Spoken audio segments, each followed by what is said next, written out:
की बात राजीव देवासी के साथ। नमस्कार, फिर से राजीव देवासी और बिलाड़ा के विद्या भारती में आप पे अभिभावक संघ जो है सारा यहाँ पर आया हुआ है और मातृशक्ति और अभिभावक सारे यहाँ पे पधारे हैं और यहाँ पे जो भी अभिभावक कुछ अपनी तरफ से ओपिनियन देना चाहते हैं वो भी यहाँ पे दी है। विशेष बात यहाँ पर यह है कि महेंद्र कुमार जी दवे साहब जो चित्तौड़, जयपुर और जोधपुर जो प्रांत है वहाँ के जो एक प्रांत के आप सचिव हैं, जहाँ सचिव के तौर पे विद्यालय का मार्गदर्शन करते हैं। सैकड़ों स्कूल आपके अंडर में है और आप वहाँ पर जाकर के अपनी राय देते हैं। आज यहाँ पे चीफ गेस्ट के तौर पर यहाँ पर आए हुए हैं, तो हम आपसे जो है दर्शकों का रूबरू करवाएंगे। कई सारे ऐसी जो आज आपने अपने मुखारबिन से मुखातिब होकर ये बताया है कि इंग्लिश मीडियम और हिंदी मीडियम को लेकर के आपने जो बातें बताई है, तो आज खास तौर पर अभिभावकों को आप बताने आए हैं किस प्रकार से तादात्म्य स्थापित किया जाए बच्चों में और अभिभावकों में। और कई प्रकार की जो परेशानियां हैं वो भी यहाँ पर बताई गई अभिभावकों द्वारा। इन्होंने ये भी कहा है कि इस दिन का आप इंतजार ना करें, आप कभी भी स्कूल में आकर के जो अपनी बच्चों की परेशानी आप बता सकते हैं।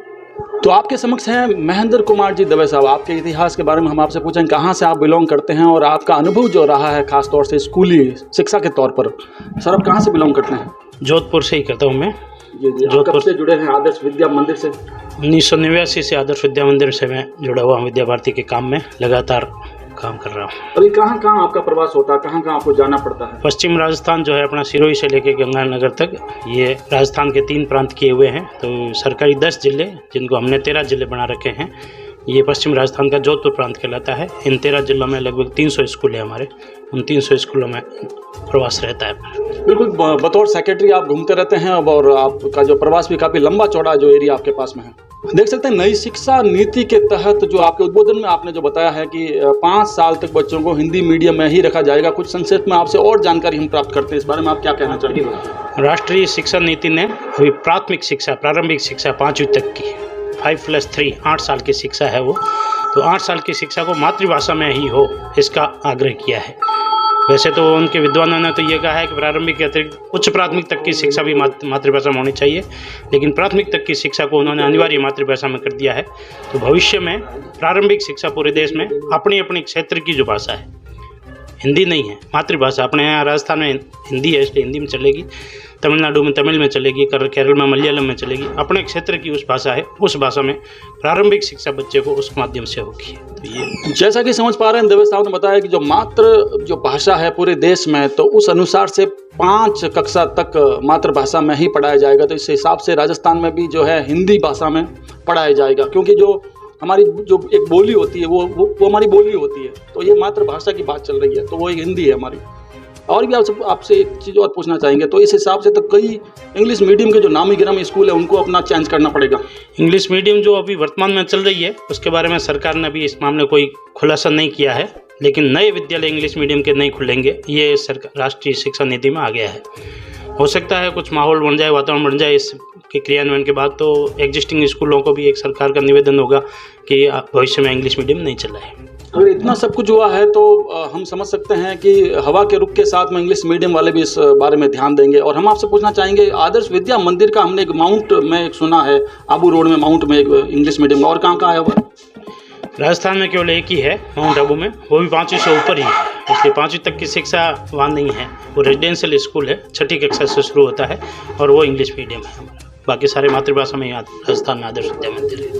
बिल्कुल सही फरमाया, दुरुस्त फरमाया। महेंद्र कुमार जी दवे जो सचिव है, सेक्रेटरी है, बतौर आप सचिव सारे यहाँ पे प्रवास में घूमते रहते हैं। जोधपुर प्रांत के आप सचिव है, तो हम आपसे जानना चाहेंगे आज के आयोजन के बारे में, जो बिलाड़ा में विशेष तौर पर आप यहाँ पे आए, मुखातिब सबसे आप हुए हैं। विद्या भारती बाल केंद्रित, क्रिया आधारित, समाज पोषित शिक्षा, संस्कार युक्त शिक्षा के लिए काम करती है। उसमें अभिभावक और विद्यालय ये दोनों मिलकर के बच्चे के सर्वांगीण विकास करें, इस दृष्टि से काम करती है। सरकार ने भी आजकल पीटीएम के नाम से ये काम शुरू किया है।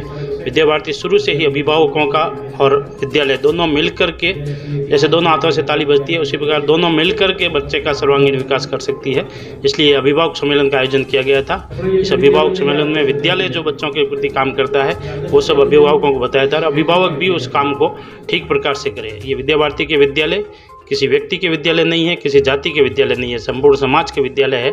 इसलिए अभिभावक अब इस विद्यालय को अपना खुद का विद्यालय माने और खुद के विद्यालय को मान करके विद्यालय के विकास और बालकों के विकास इसके लिए काम करें। इस दृष्टि से अभिभावक सम्मेलन करके उनसे वार्तालाप और उनके साथ चर्चा की गई और सारे अभिभावक मिलकर के विश्वविद्यालय के विकास में अग्रणी भूमिका निभाए, ऐसा उन सबसे निवेदन किया गया है।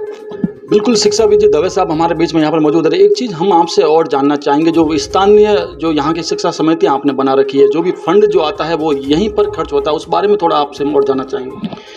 विद्या भारती के पूरे देश में 13,000 स्कूल चलते हैं और ये 13,000 स्कूल स्लिम एरिया और गिरी कंधा वन जो है वहाँ पर भी एकल विद्यालय और संस्कार केंद्र चलाते हैं। ऐसे 12,800 शैक्षिक इकाइयाँ इन विद्यालयों के माध्यम से और चलती है। इन सब विद्यालयों की स्पष्ट है कि किसी भी प्रकार का विद्यालय उस स्थान पर जो विकास होता है वो वहीं के लोग नागरिक और समिति मिलकर के करती है। वहाँ जो इकट्ठा होता है पैसा वो उसी जगह विकास कार्य में लगाया जाता है। पूरे देश में कहीं पर भी ले जाया नहीं जाता है।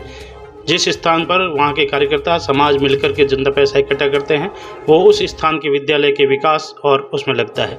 आधुनिक जो संसाधन है उस संसाधनों की दृष्टि से भी विद्या भारती अपने विद्यालयों को विकसित करने के लिए प्रयास कर रही है। तो उसमें स्मार्ट बोर्ड है, कंप्यूटर की अच्छी शिक्षा है, व्यावसायिक शिक्षा के लिए टेस्ट अगले साल लागू होगी, तो उसके लिए भी अभी से हमने तैयारी शुरू कर दी है। हमारे बच्चे किसी भी प्रकार से पिछड़े नहीं, ये लक्ष्य लेकर के हम चलते हैं।